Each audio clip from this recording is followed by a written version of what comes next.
ของธรรมากราบสักการทูลไทยน้อมพรชัยทูลถวายประเทศทา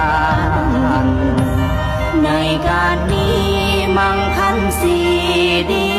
ยิ่งหมู่หญิงสายถ้วยนิกรเลี้ยนลายเดชไทยเฮา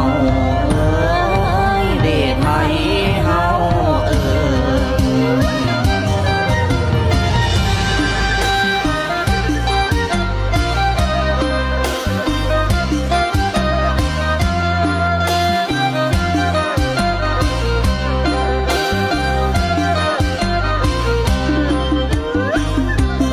ดวงมาลาปุ่นแป้งมาย่อนอมถูกเพียนพร้อมอีกเครื่องหอมน้อมด้วย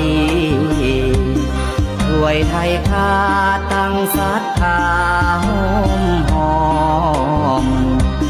กราบมิ่งจอมใจประชาถ้วยราชเดชไทยเฮาเอ้ยเดชไทยเฮา